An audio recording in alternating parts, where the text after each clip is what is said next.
Allez, je tire 200.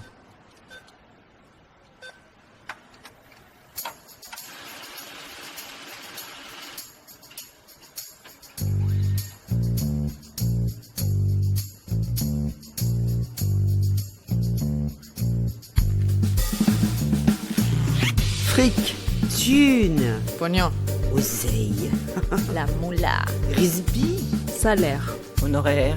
prime, pension de retraite, Livret A. héritage, Assurance vie. Impôt. Déduction. investir, Bitcoin. Crédit. intérêt, SCPI, plan d'épargne action, PER.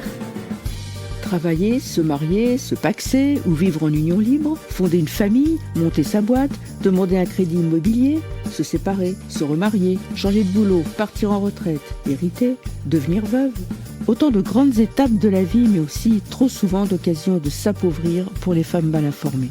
Mais il n'est jamais trop tard pour se poser les bonnes questions sur sa situation financière et son patrimoine ou matrimoine actuel ou à venir. Et tant qu'il en est encore temps, mettre en place des stratégies d'épargne et d'investissement pour éviter de se réveiller un jour fauché, voire spolié. C'est ce que nous vous proposons chaque mois dans ce podcast avec nos expertes invitées. Si ce que vous racontent les experts de la banque et de l'assurance, entre autres, vous paraît obscur, complexe, ce podcast est fait pour vous.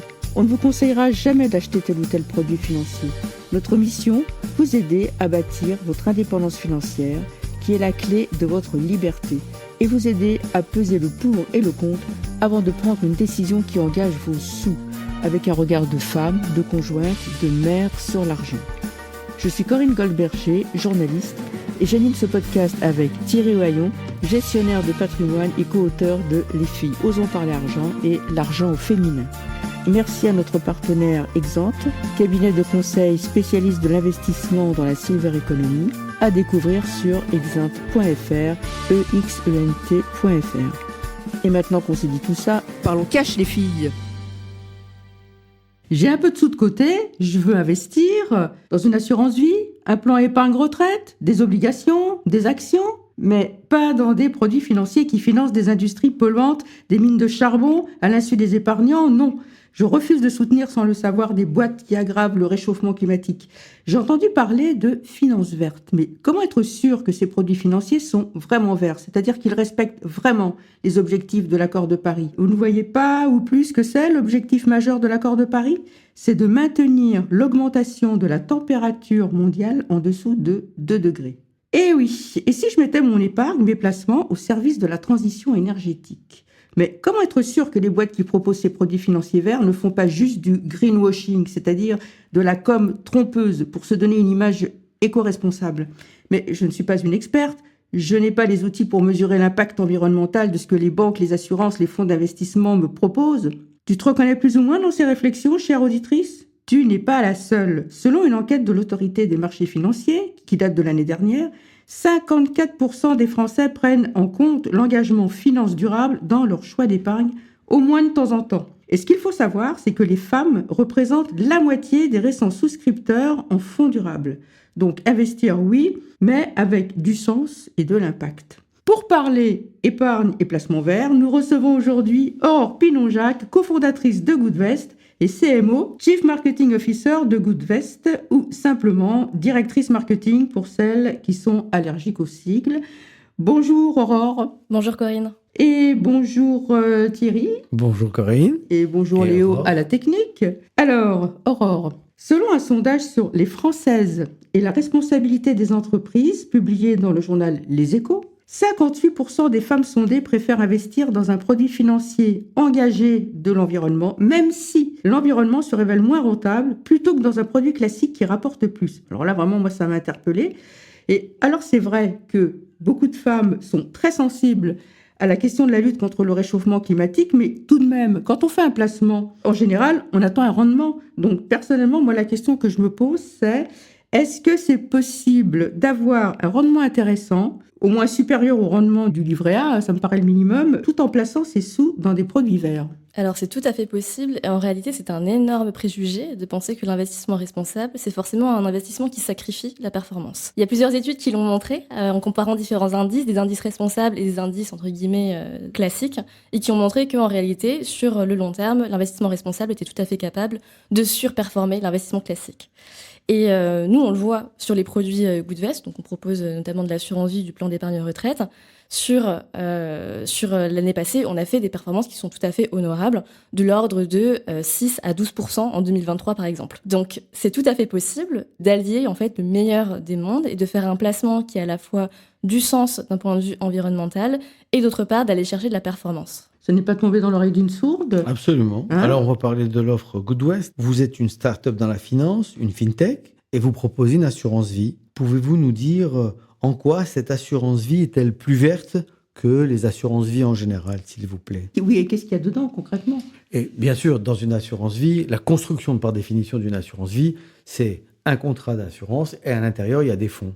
Alors parlez-nous des fonds verts et surtout de votre assurance vie verte. Exactement, et je suis très contente qu'on aborde la question des fonds parce que pour nous c'est vraiment le nerf de la guerre. C'est là que va se situer notre différenciation. C'est la manière dont on va sélectionner les fonds.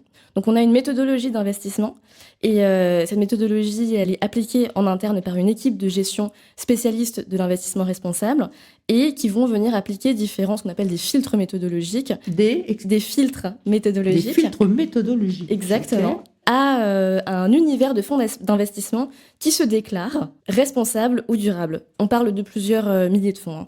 Je crois que jusqu'à présent, notre équipe en a analysé quasiment 8000. Donc, vous devez bien vous douter que sur ces 8000 fonds, la réalité est que la totalité, beaucoup moins que ça, n'est pas tout à fait ni durable ni responsable. On peut parler de la méthodologie. Moi, je pense que ce qui est très intéressant, c'est de nous aider à comprendre pourquoi un fonds est plus vert qu'un autre fonds. Voilà. C'est ça la question. Je peux me permettre de... C'est ça, c'est exactement la question.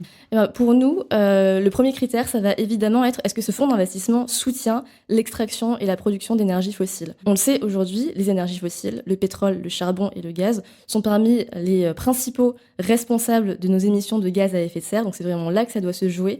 Et c'est la raison pour laquelle nous, chez Goodvest, on exclut tous les fonds, en fait, qui vont contribuer au financement de l'extraction ou de la production de pétrole, de charbon ou de gaz. Donc ça, c'est le premier critère. Et ensuite, il y a en définitive l'empreinte carbone, donc l'empreinte de l'activité des entreprises qui sont soutenues par le fonds, qui va également rentrer en ligne de compte. Et ce qu'il faut savoir aussi, c'est qu'il existe aujourd'hui ce qu'on appelle de l'investissement thématique. Et nous, chez Goodvest, on va vraiment avoir un focus, se spécialiser dans la sélection de certains fonds d'investissement thématiques, ce qui va permettre en réalité à nos épargnants et à nos épargnantes de pouvoir construire un peu à la carte leur portefeuille d'investissement en choisissant des piliers de la transition écologique. Par exemple, on a une thématique d'investissement sur les forêts, une sur les solutions climatiques qui regroupe principalement des acteurs des énergies renouvelables. Donc aujourd'hui, on en propose 7 et on propose également d'autres opportunités d'investissement pour les personnes qui souhaiteraient diversifier leur portefeuille et en même temps contribuer à différents axes, différents piliers de la transition écologique. Quelle est la proportion de femmes clientes de cette assurance vie verte ? Alors aujourd'hui, on est à 47% de clients qui sont en réalité des clientes. Donc c'est pas, vous vous en doutez, c'est pas commun dans le domaine de l'investissement. Donc c'est un chiffre dont on est assez fier et l'objectif c'est bien entendu d'arriver à la parité parfaite. On y tend un peu plus chaque jour. À la parité. J'ai vu que vous étiez adossé à l'assurance Generali. Exactement, en tant que courtier en assurance, on a l'obligation réglementaire bien entendu d'être adossé à un assureur. En l'occurrence, on a choisi Generali, qui est le 3e assureur européen et qui nous suit depuis le début dans la création de nos premiers produits d'investissement. Je pense que ça peut rassurer les auditrices qui peuvent se dire « Oh là là, une start-up, est-ce que je vais confier mes sous à une start-up ?» Mais effectivement, s'il y a Generali derrière, ça rassure, j'imagine. Ah oui, 3e assureur européen, et je le répète, c'est une obligation réglementaire. Mais est-ce que vous vous êtes posé la question de l'impact de Generali? Parce que Generali, une compagnie d'assurance, elle a une quantité d'ordinateurs très important, une quantité de collaborateurs importants, des bâtiments dans le monde, des voyages en avion. Et voilà. Est-ce que leur impact carbone correspond à, comment dirais-je, votre philosophie, vos valeurs, philosophie de, voilà, c'est ça. Votre offre. Alors Generali, effectivement, en tant que 3e assureur européen, a une activité qui est assez colossale de par le monde. Mais en revanche, si on prend l'ensemble de l'offre en termes d'assurance en Europe. Ça fait partie des acteurs qui prennent des engagements. D'ailleurs, c'est une des raisons pour lesquelles ils travaillent avec nous. Ils souhaitent vraiment insister sur ces engagements-là. Donc c'est compatible avec ce qu'on propose aujourd'hui. Et c'est surtout l'offre que l'on propose aujourd'hui avec eux qui est compatible avec l'accord de Paris. C'est ça qui est intéressant en définitive. J'aimerais bien qu'on reste sur cette assurance vie pour en savoir un petit peu plus concernant les frais d'entrée pour souscrire à cette assurance et bien évidemment le rendement. Alors au niveau des frais, il n'y a pas de frais d'entrée. Il n'y a pas de frais d'entrée. Il n'y a pas de frais de versement, il n'y a pas de frais de sortie, il n'y a pas de frais de performance. Oui. Il y a des frais de gestion. Donc au total, si on cumule tous les frais, donc les frais de la gestion Goodvest, les frais de l'assureur et les frais des fonds d'investissement, on est sur un total, tout compris, de 1,7 à 1,9 maximum. Donc ça, c'est tous les frais. Et ensuite, en termes de rendement, comme je vous le disais tout à l'heure, sur l'année 2023, on a eu des performances qui allaient jusqu'à 12% pour les profils les plus ambitieux. Ça, c'est quelque chose qui est à retenir, je pense, pour les personnes qui nous écoutent. C'est qu'en réalité, la performance va avec du risque. Et donc, plus vous allez avoir un profil d'investisseur ou d'investisseuse risqué, et plus vos perspectives de rendement vont être importantes. Donc, le rendement, il dépend aussi de ça. Aujourd'hui, sur l'assurance vie Goodvest, on propose 5 profils de risque différents, du plus prudent au plus audacieux. Alors j'ai vu prudent, modéré, volontaire, ambitieux, finalement comme les autres assurances. On choisit aussi son profil en général. On est dans le même secteur, on est dans le même environnement de placement, quoi. Exactement. En fait, quand vous choisissez votre assurance vie Goodvest, vous choisissez pas uniquement Goodvest, vous choisissez vos thématiques d'investissement à la carte et vous choisissez également votre profil d'investisseur. Donc on vous pose quelques questions pour le définir. On vous fait une proposition. Après, vous pouvez très bien, si on vous a suggéré, par exemple, un profil volontaire, dire non, moi, je préférerais avoir un profil ambitieux ou audacieux. La bourse de Paris, les marchés, globalement, ont fait un net recul cette année. Je pense que, globalement, les gens qui vont avoir investi à la bourse vont se retrouver avec un rendement égal à 0, puisque depuis le début de l'année, le CAC a considérablement baissé. Est-ce que vous pensez qu'avec vos fonds verts, vous aurez des perspectives de rendement qui vont être meilleures que les autres fonds, ou est-ce que vous pensez que vous serez dans les performances du marché en général ? Alors, j'ai pas de boule de cristal, malheureusement, même si j'aimerais bien, donc c'est très compliqué pour moi de répondre à cette question. Je pense que ce qu'il faut garder en tête, c'est que quand on investit dans une assurance vie, en réalité, on n'investit pas pour 6 mois, ni même pour 1 an, ni même pour 2, et même le plus souvent, ni même pour 3. On investit en général à beaucoup plus long terme que ça. La durée recommandée pour des raisons fiscales, c'est 8 ans. On peut investir pour moins 8 ans. Voilà, on peut investir pour moins longtemps, mais c'est ce qui est recommandé à minima. Donc je pense qu'il ne faut pas non plus se focaliser sur des tendances de court terme, même si c'est tentant évidemment. Il faut garder en tête que personne n'a de boule de cristal et que de manière générale, ce que l'histoire nous apprend, c'est que quand on investit à long terme, en général, on s'y retrouve. Alors, je voulais parler d'un autre produit Goodvest. Vous proposez aussi un PER, donc un plan épargne retraite vert, qui finance des entreprises engagées dans une démarche de transition écologique. Vous allez nous en dire plus. Et donc, pour l'épargnante, j'imagine que ça fonctionne comme un PER classique, c'est-à-dire des versements réguliers pour compléter sa future retraite. J'en profite pour rappeler à nos auditrices que la retraite entraîne une perte de revenus de 25 à 30% minimum. Donc, il faut vraiment se pencher sur cette question de préparation de sa retraite. On le répétera jamais assez ici. Et je rappelle aussi, je me lasserai jamais de le répéter, que la retraite en propre des femmes est inférieure d'environ 40% à celle des hommes. Donc, avant d'expliquer en quoi ce plan épargne retraite de Goodvest est un placement engagé, on va peut-être rappeler ce que c'est qu'un plan épargne retraite et quel est l'intérêt vis-à-vis notamment des impôts. Qui est effectivement le principal centre d'intérêt, point d'intérêt de cette enveloppe d'investissement. Donc effectivement, le plan d'épargne retraite Goodvest qu'on propose depuis un peu plus d'1 an maintenant, c'est donc un PER avec des modalités similaires à tout ce que vous allez pouvoir trouver chez d'autres acteurs de l'investissement. Mais la particularité, elle va se situer au niveau des fonds d'investissement qu'on va sélectionner. Et pour revenir sur les caractéristiques du PER, donc c'est une enveloppe d'investissement qui doit vous permettre d'investir à long terme, voire à très très long terme, pour générer des rendements complémentaires, des revenus complémentaires finalement pour compléter votre retraite. C'est ça l'intérêt. Alors on nous demande souvent quelle est la différence avec l'assurance vie, parce que c'est vrai que de loin ça peut sembler assez similaire.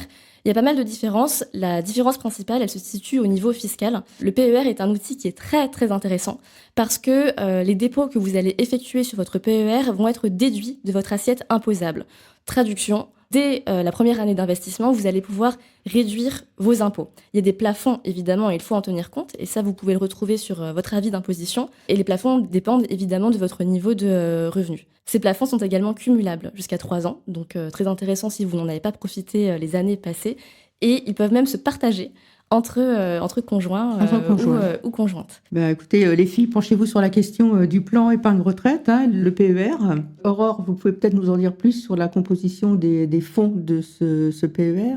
Oui, bien sûr. Alors, dans le PER Goodvest, vous allez retrouver en définitive la même sélection de fonds d'investissement Oui. que sur l'assurance vie. Et nous, vraiment, notre métier chez Goodvest, c'est de sélectionner la crème de Oui. l'investissement responsable. The cream of the cream verte, green. Exactement. Parmi green toute l'offre de milliers ou de centaines de fonds d'investissement qui se déclarent responsables, on va vraiment sélectionner les meilleurs, les plus vertueux, tout en gardant évidemment aussi des objectifs de performance pour vous. Alors moi, je vais adosser le mauvais rôle parce que je voudrais qu'on parle un peu ici de greenwashing, c'est-à-dire de la communication trompeuse pour donner à une marque ou à un produit une image éco-responsable. Donc on voit ce que c'est que le greenwashing dans la grande consommation, par exemple des pseudo-shampoings bio, des tissus soi-disant recyclés. Mais dites-moi 2-3 mots sur Dans la le finance. greenwashing dans la finance, parce que qu'on ait un peu des Est-ce que exemples c'est flagrants. le greenwashing dans la finance? Le greenwashing dans la finance existe bel et bien, comme dans tous les autres secteurs d'activité, et d'autant plus que pendant très longtemps, la réglementation et les institutions ont laissé la porte quasiment grande ouverte pour ce greenwashing.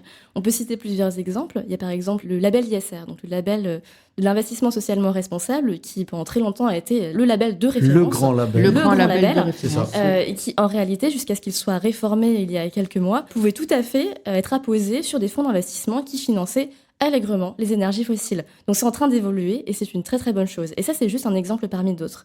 On a entendu une nouvelle très récemment qui indiquait que prochainement, les fonds d'investissement allaient devoir, certains d'entre eux en tout cas, allaient devoir revoir leur appellation, puisque jusqu'à présent, il était tout à fait possible de s'appeler, en tant que fonds d'investissement, durable, responsable, de manière finalement très souple. Impact, j'avais... Voilà, très souple, Oui, de ça. manière très libre. Il y a tout un vocabulaire, en fait, dans le greenwashing. Voilà, ce qui pouvait complètement induire en erreur.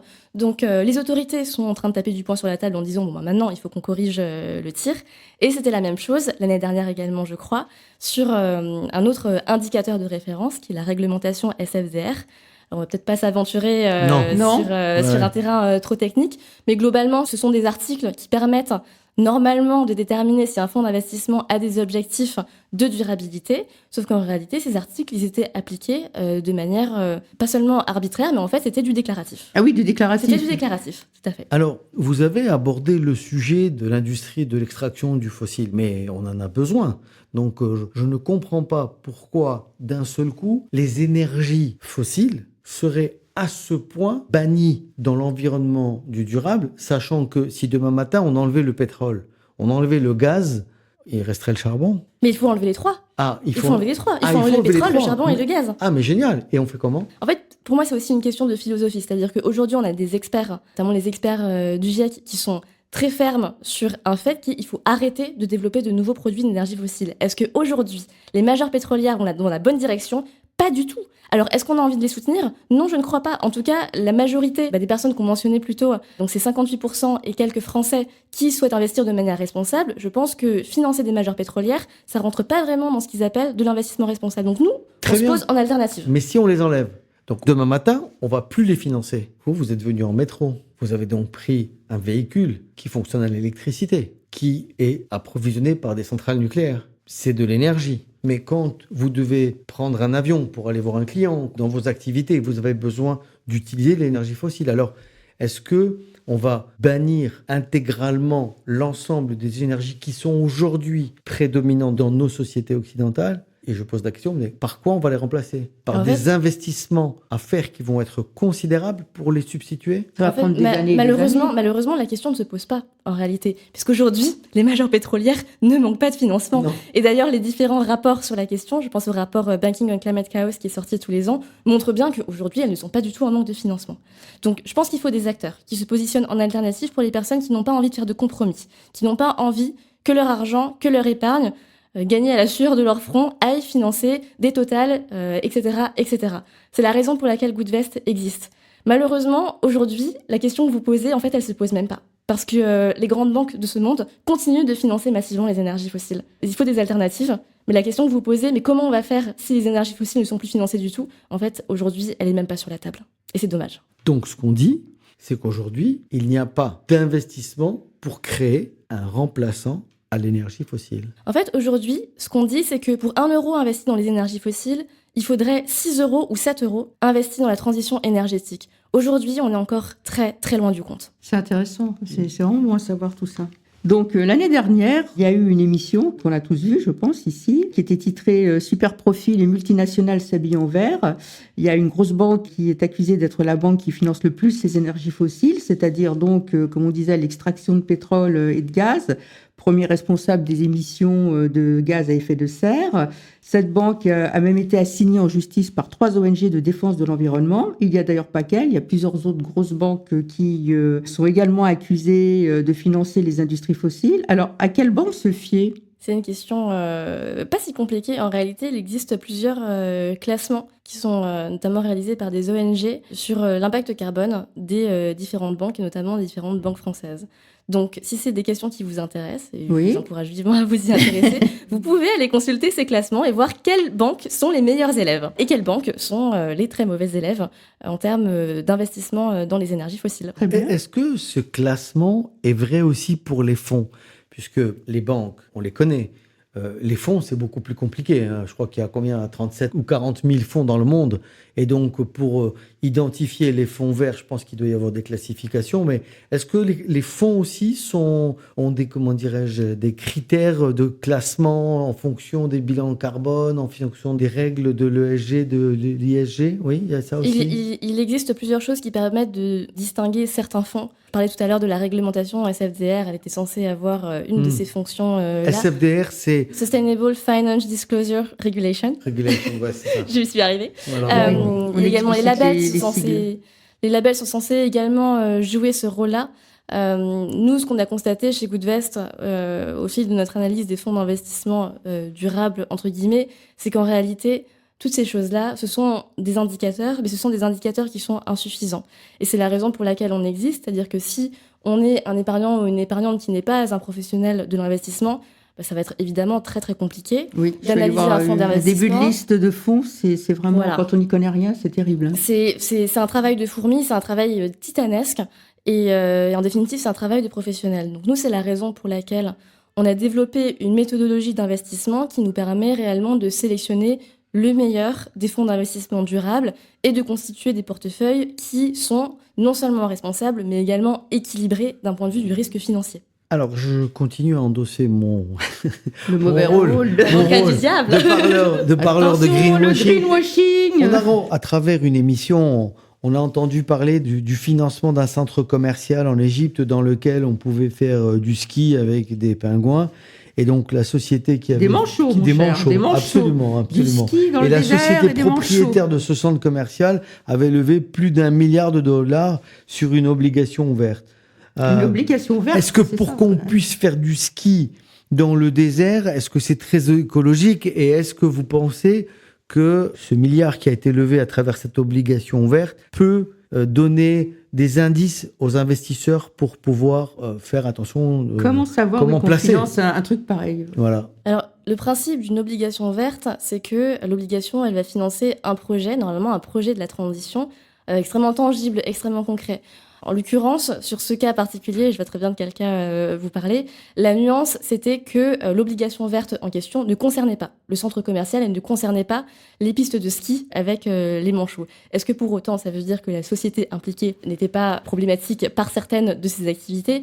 Pas du tout. Bien sûr que c'est une aberration environnementale de proposer des pistes de ski dans un désert où il fait 40 degrés. Mais voilà, je pense que c'est important de rappeler le principe d'une obligation verte. C'est des actifs qui sont très intéressants pour un portefeuille d'investissement responsable, notamment en termes de risque. On sait que les obligations sont quand même moins risquées que les actions.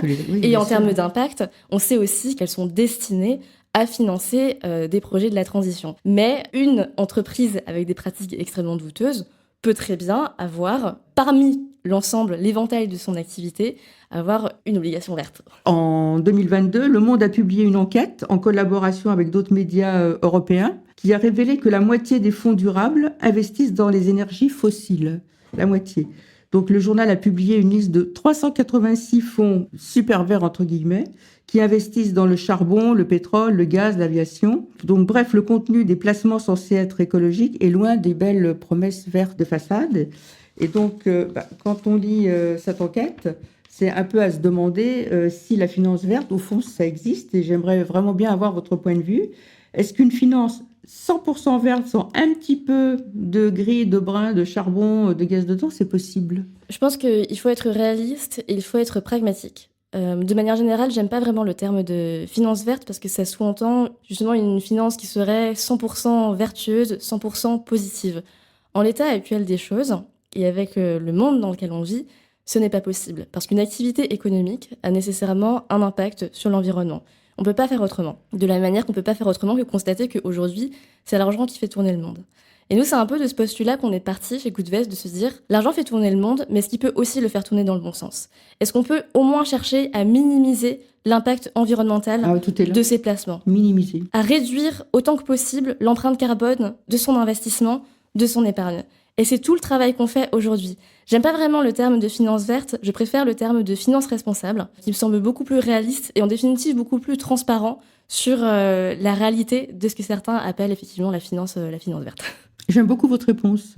Oui, très cohérent. Hein, de toute façon, il faut proposer aux clients du rendement et à un moment donné, il faut se poser la question d'être capable de trouver des solutions qui soient positives pour tout le monde. Absolument. Il faut des solutions alternatives parce que sinon, l'alternative, c'est quoi en définitive? C'est laisser son argent, entre guillemets, dormir dans sa banque traditionnelle. C'est ça. Mais c'est pas une solution. Parce qu'on sait aujourd'hui ce que devient cet argent dans les banques traditionnelles. Oui. Est-ce qu'on le met sous son matelas dans un bas de laine? Ce n'est pas une solution pragmatique, ni réaliste. Donc il faut quelque chose. C'est la raison pour laquelle on existe. Alors concrètement, comment l'épargnante débutante qui nous écoute peut-elle vérifier qu'on n'essaie pas de lui vendre des produits financiers marketés verts, mais qui en réalité financent des entreprises qui ne sont pas très vertes, surtout si elle n'est pas titulaire d'un Master 2 en finance? C'est mon cas, tiens, c'est bizarre. Je vais donner le conseil qu'on donne toujours, en réalité, c'est de se faire accompagner. Je ne dis pas nécessairement qu'il faut aujourd'hui, là tout de suite maintenant, changer de conseiller ou de conseillère en investissement, mais à minima, je pense que ça peut être intéressant de challenger votre interlocuteur dans votre banque pour savoir quelles sont ses convictions. Est-ce qu'il est en mesure de vous apporter des réponses, de la transparence, de vous renseigner sur ce que vont réellement financer vos placements? Est-ce que c'est quelque chose qui l'intéresse et dans lequel il peut vous accompagner si vous lui faites part de vos souhaits? Si la réponse est non, aujourd'hui, comme on le sait, avec Goodvest, il y a des solutions alternatives qui existent. Et nous, on est tout à fait à même de proposer des stratégies d'investissement qui vont vous permettre de réconcilier à la fois vos valeurs et à la fois ce qu'on recherche avec du placement, c'est-à-dire la préparation de votre avenir et de ses projets. Finalement, on est dans la continuité de ce qu'on appelle l'expertise.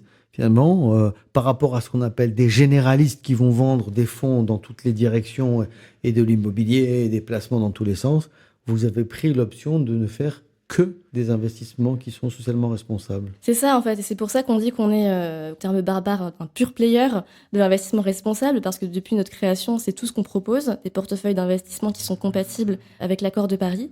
Et on est également très fiers, depuis quelques mois, d'être le premier acteur de l'investissement à prendre en compte non seulement l'impact carbone des entreprises, mais également leur impact biodiversité.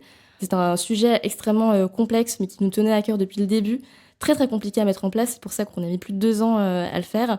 Mais aujourd'hui, dans notre méthodologie de sélection des fonds d'investissement, il y a un filtre biodiversité. Magnifique. Intéressant, hein? Depuis août 2022, la réglementation oblige les conseillers financiers à évaluer donc les préférences des clientes et des clients afin de leur recommander donc des placements adaptés à leur profil. Moi, la question que je me pose, c'est est-ce que les conseillers financiers font réellement ce boulot d'information et de pédagogie sur les placements durables, responsables? Je pense à ma banque préférée, oui, qui a été épinglée donc dans une célèbre émission, qui a été épinglée pour greenwashing, et j'ai de gros doutes. Je me souviens d'ailleurs pas qu'aucun conseiller m'ait jamais parlé de placement responsable. Voilà. Qu'est-ce que vous en pensez? Est-ce que la réglementation est appliquée? Je ne suis pas dans le bureau de tous les conseillers et conseillères de France, mais je pense qu'il y a un enjeu, en fait, c'est bien beau d'avoir des réglementations, il y a un enjeu de formation, en réalité, de sensibilisation et de formation. Et s'il n'y a pas cette brique-là, je pense que ça va être très compliqué de faire appliquer cette réglementation. Bien sûr. À propos des banques, les épargnantes contribuent, en principe, à soutenir la transition énergétique, sans le savoir à travers le LDDS, qui signifie le livret de développement durable et solidaire.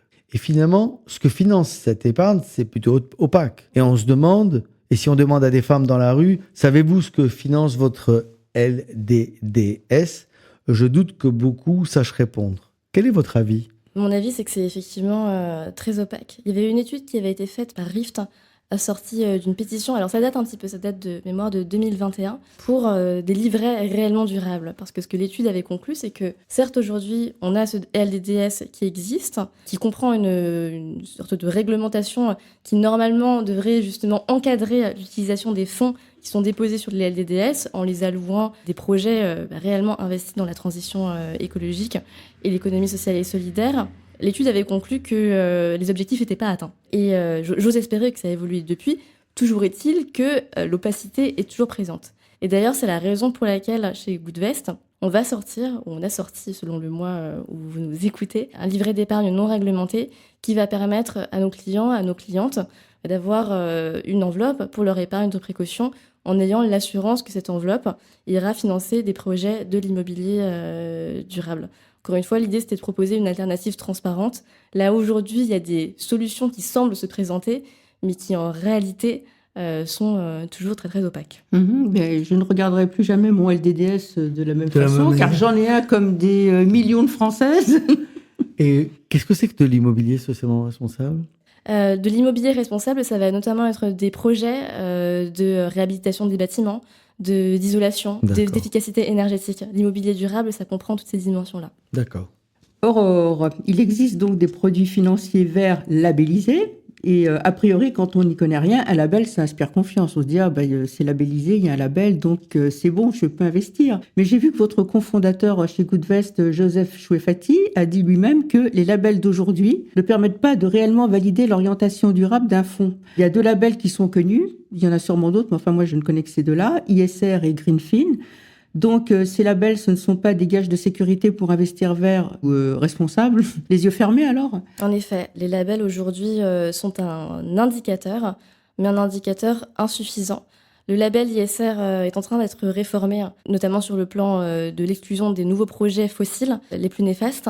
Mais pendant des années, il était tout à fait possible pour un fonds d'investissement labellisé ISR de soutenir le financement de nouveaux projets pétroliers ou gaziers ou de charbon. Le label Greenfin, qui entre guillemets est un petit peu plus sélectif, c'est plutôt un bon label. Après, la difficulté, c'est que au-delà des labels, il faut aussi vraiment construire une stratégie pour construire un portefeuille équilibré. Et on ne peut pas vraiment se contenter aujourd'hui de sélectionner uniquement des fonds Greenfin et d'en faire un portefeuille. Donc c'est pour toutes ces raisons que constituer une stratégie d'investissement, un portefeuille qui soit à la fois responsable et qui est une véritable stratégie financière, c'est un métier en fait. Et c'est très très compliqué. Et si c'était pas le cas, on n'existerait pas, on n'aurait pas de raison d'être tout simplement. Bien sûr. Aurore, est-ce que vous pouvez nous donner votre avis, s'il vous plaît, sur le livret vert pour les jeunes, ce fameux plan d'épargne Avenir Climat, qui permet également aux moins de 21 ans d'investir dans une épargne dans la transition écologique ? J'en pense que sur le papier, c'est une excellente initiative, d'une part parce que ça encourage nos jeunes à épargner, mais en plus que ça les encourage à épargner de manière responsable.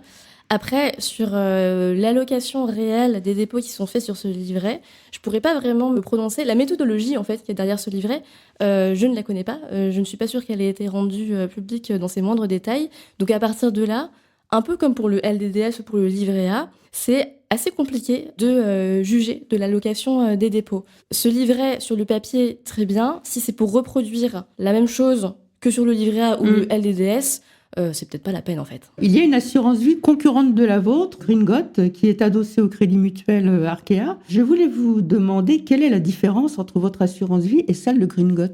Il y a plusieurs différences. Il y a évidemment une différence qui est tarifaire. Les frais sont plus importants sur l'assurance vie Greengot que sur la nôtre. Mais au-delà de ça, il y a aussi des différences méthodologiques assez fondamentales. Je vous parlais tout à l'heure de la prise en compte de la biodiversité. Dans notre méthodologie d'investissement, ça c'est quelque chose qui est unique et que vous retrouverez uniquement sur l'assurance vie et sur les portefeuilles Goodvest. Et ensuite, il y a aussi une différence finalement de philosophie. C'est-à-dire que chez Greengot, moi de ce que j'en ai compris, le mantra c'est financer uniquement des piliers de la transition écologique. Alors avec les fonds d'investissement qui existent aujourd'hui, j'avoue que je ne comprends pas très bien comment c'est possible. Nous, on a une philosophie qui est un peu différente, qui est de se dire, en fait, ce sont tous les secteurs, ce sont tous les types d'entreprises qui doivent effectuer leur transition, en excluant, bien sûr, les secteurs les plus néfastes pour l'environnement et pour les hommes. Là, je pourrais rentrer dans les détails, mais je pense que ça va être un petit peu technique. En termes d'exclusion sectorielle, on a une méthodologie qui est différente et la nôtre va être plus complète et plus stricte. Pour rappel, je ne sais pas si je l'ai mentionné, aujourd'hui, les secteurs qui sont exclus par les investissements Goodvest, c'est évidemment tout ce qui est autour des énergies fossiles, production, extraction de pétrole, de charbon et de gaz, mais également tout ce qui est autour de l'industrie du tabac, de l'armement, du divertissement pour adultes et des entreprises qui violent le pacte des Nations Unies, donc qui ne respectent pas le droit des travailleurs. Ah oui, parce qu'effectivement, on peut financer tout ça à notre propre insu. Ouais. Exactement. Donc, pour répondre à votre question, il y a des différences méthodologiques assez fondamentales. Alors, on l'aura compris, la finance verte, c'est un sujet Ou responsable. complexe. La finance verte, la finance responsable, ce sont des sujets complexes. Et je pense que, comme tous les produits financiers, il faut apprendre à étudier ces sujets et surtout ne pas foncer les yeux fermés.